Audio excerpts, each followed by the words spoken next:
Hi ladies and gents, Pond here with another video for Rise of Empires, Ice and Fire. Thank you so much for your previous likes, comments and subscriptions to the channel. If you haven't subscribed already, why not click on that button and ring the bell so you can get notifications whenever I'm dropping content on the channel. And now onto the topic of this video. It's Monday the 25th of April. It is day one on the maps in SX11 Eden Wonders.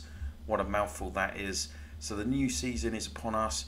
Let's get straight into it. So interestingly, the devs actually released the groupings for all the states from states 1 to 360 yesterday through Discord and also on an official message in the game as well.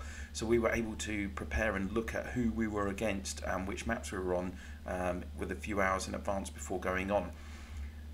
I think that's a good idea. I think it's good we can see an overview of what's going on. In terms of the actual matchups, there's been a lot of good maps. I'd say, for instance, here we are on map. I'm on map 2. You can see section 2 guild DIC 50 from state 55. We're with Daddy from 17 and Republic War Union from 153, along with Emerta Bloodo from 178 and then Good Mofos from 126. And then we're up against the Immortals from 127. So again, one of the main alliances in probably the biggest super state in the game at the moment. U47 from 47, and then DB1 from 97, who we just played with actually recently last season, so now we're up against them this season. And then also Ultimate United Warriors from 133 and Immortal Legends from 144. So I'm looking forward to this map. Hopefully there's going to be a lot of action to go to cover in the coming 7 or 8 weeks. And also just a couple of other maps to mention. So map 15, you've got 62 Rebellious, 153 Republic Spartacus, against 2 120 alliances. So it's with a lot of kind of discussion today that it's surprising the devs have actually put 2 alliances from the same state on a map, but there you go. And then map 17 is looking very tasty as well. 76 46 78 against 127 119. Yeah, that's going to be full on as well. Oh, 37. Now with this matchmaking in the older states, these are the ones I know best, to be honest with you.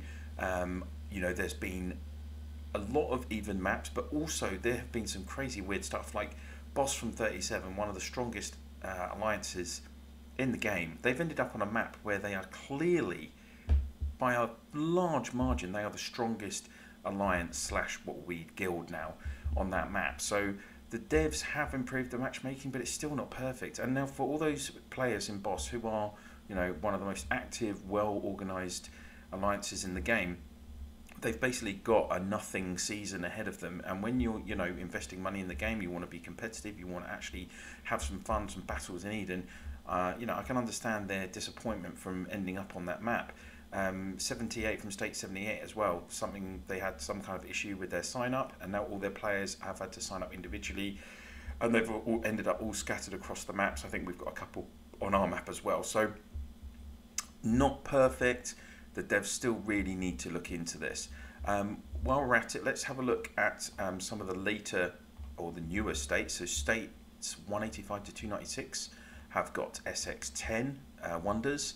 And we can see just the various groups on the screen here. Apologies to these younger states. I have to admit I'm not up to speed on who are the real powerhouses in these states. I'm sure some of you guys maybe in the comment section from those states will be able to say which are the best maps for this section. Moving on to the last groupings that we were given by the devs, and this is states 297 to 360. And they have already come up into SX8. Now, this again, I think, is a controversial decision by the devs. Some players from those states have messaged me saying that they were in SX2 last season. That is a huge jump. Like, you know, chucking in 12 more heroes into the game in one go for these guys. Small spenders, free-to-play players are never going to be able to pick up probably even one decent like latter game Legion, because they're going to have to recruit heroes from multiple season banners, and we all know what those banners are like in terms of the increased chance. And even for the top spenders, they're going to have to be dropping serious amounts of tickets, maybe 3,000 tickets to be able to max all of those heroes in one go, which I'm sure some will, but yeah, it's a bit of a controversial one, that. But those are the groupings for this season. So I just wanted to show that. Like I say, I think it is a good idea, the devs doing that in advance, so that we can all kind of have a look at what's going on.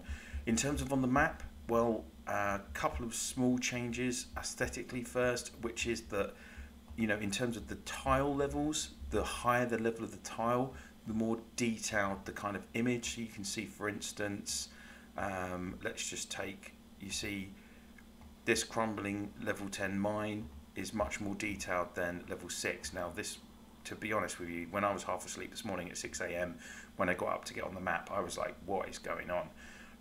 For me, I just don't think it's very necessary. What was wrong with the old system where I think it makes it more difficult to see what tiles are what, particularly in densely populated areas. I don't know.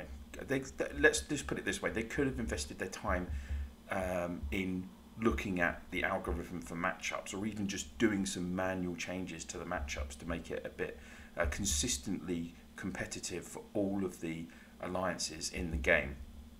The other thing I wanted to highlight, that in the menu, if we go to the territory section, influence value, so this was covered in one of the updates recently, you can see that they give far more detail in terms of the value that you get for each type of plot that you're occupying, or territory that you're occupying. So you can see an empty plot is for level 1 in the outer zone is going to give you 50 points, a level 5 plot gives you 100, level 9 400, level 12 600, and you can see also in terms of actually taking the resource tiles, you know, all the way from level 1 gives you 50 points up to level 16, 52,000 points towards your influence value. So that's a new addition as well. A few other weird teething issues today. This is the middle of our map. There's a teleport there. Also very close to the middle of our map, there's a castle. Now apparently these are kind of like ghost images from previous seasons, so not sure whether what the devs have done there, but they haven't obviously done a hard reset on these maps. I presume Eden maps are just, you know, servers, and they kind of wipe them clean and then restart them at the start of each new season. But something's gone awry there as well. So those are kind of a few teething issues that were brought up amongst the community today. In terms of practical gameplay, so far I don't see anything different for this season. We have wonders again, so I've already, on day 1, already unlocked Mayan, Pyramid and Maui statue as the same as last season. It's still the 4 same wonder buildings. Statue of General and Statue of Victory will be available in the coming days. And I've just leveled these up by 1 level each for today. These are still the same. You've got your rankings, charts, and you've got your wonders, information section. I can't see anything different there. Benefit center, of course. So for me, what have I spent on? I always get Imperial investment. You get 1 free reset every week. You get the extra territory cap, etc. It's not too expensive for the UK. And also, of course, seasonal challenge. I've unlocked the elite challenge. It's $17.99 in the UK. All of the benefits you get from this, the tickets, everything else, it's too good to miss out on. Of course, the one thing that everyone wants to know on day 1 is, what is the level 50 Legion skin? We've got another Centaur, Azure Centaur this time. Yeah. It's okay, isn't it? Everything else I think looks the same, to be honest. So obviously we'll be going after these, after your honor coins. And talking of honor coins, let's jump straight into the honor shop. Again, the 99% of this is nothing new. Still the same amount of Super Dragonite for this season. You can get 45,000. Still the same amount of war badges. You can get 30,000 for the season. On the hero banners, everything is still the same amount of coins. I do question that by the devs. Like, you know, why are you making someone, for instance, in our section, we've had what, like 8 seasons or something where we can buy these tickets, get our max our S2 heroes. You've seen me do it myself. Like, you know, a year ago I was working on Immortal and Beast Queen and buying copies of them. I can't see anyone in the older states not already having those combos maxed if they're like a regular competitive player that's been playing in all the Reign of Chaos seasons. So I'm a little bit disappointed that these are still so expensive. 300,000 for an S3 or S4 hero. And then you've just got these 2 extra tickets, the X11. So this ticket 1 has got Arslan on it, Prince of Persia, and number 2 has got Princess Farah. So those are the 2. That's on a shot, nothing really new there. In terms of what I've done on day 1, so I'm working my way from just outside the top 100. Of course, being in Europe, I'm always a few hours behind on these first couple of days because of just, reset is 3 AM for us in the UK. We're in DIC Guild. We're the 3rd ranked guild on our side of the map, so we'll have to wait and see what the big boys do, but we'll plan probably to merge with the 4th sized alliance / guild, and we'll work from there. Personally, so far today, I'm doing okay.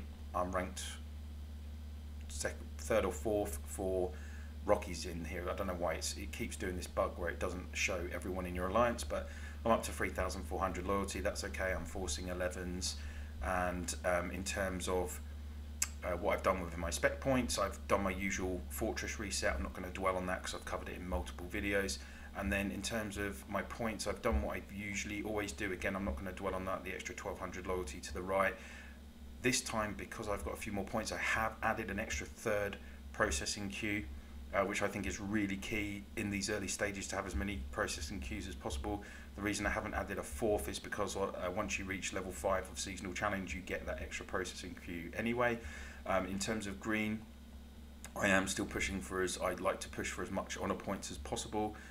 From upgrading buildings, so I've unlocked the civil engineering and honour ward as usual, and I've gone up on both sides, so I've maxed out the extra terrible hard track and chipped marble production an extra 18%, and I've just gone for an extra 12% on the crooked lumber and rusted ingots as well. I know some people do like to transfer points from down here on the left at the start of the season and go all the way up to the top here, so you can get this maxed production for both, and then go around so you can get the extra 10 tile capacity from these 2 skills. Of course, it just depends on what your budget is, how many tiles you have, how many spec points you have. So I'm on 124, I'm working towards my level 125 there. And yeah, I think that's basically it for this day 1 video. Really excited for the season ahead. I think it's going to be a really fun season for the community. There are some of the main YouTubers, Cobra and Callistos, are also on those other 2 active maps. I think one's on map 15, one's on map 17. I'm here on map 2. I'm really hopeful to do as much coverage as I can in the coming 7 weeks during the combat phase of the season. I am going to be doing a recruitment video releasing in a few hours time, recruiting in my alternate accounts and also from Wargasm's account from State 177. She has 1,300 tickets in that account. We're going to be recruiting on the SX11 banner from there. I'm going to save my tickets for my main account. I've got around oh, there we go, I've got 307. I'm going to wait and do a mid-season recruitment because I want to just save up more tickets so it's a bit more interesting for you guys rather than me only having like a few hundred tickets and it going really quickly. So plus I hope like with more tickets I might have a better chance of getting multiple season heroes, because I really struggled last season with the SX10 heroes. So that is everything I wanted to talk about in the video. Of course, if you do have I'd really be interested about your comments, like how have those matchups worked further down in the younger states? Are you guys happy with it? Do you have any comments on, states, what are 296 to 360 going up to SX8 already? For those of you in the older states, what are you looking forward to doing this season? Are you happy with your matchups as well? Please do put your comments in the comment section below. And if you have liked this video, of course, please do click on that like video for me, guys. And if you could share this video and my channel in your alliance chat, province chat, and for this, now we're in the maps, of course, on your general map chats as well. That would be great. And through line, WhatsApp, Viber, Discord, whatever you use to communicate with your fellow players in the game. That's it for now. Thank you so much for watching, and I'll see you soon.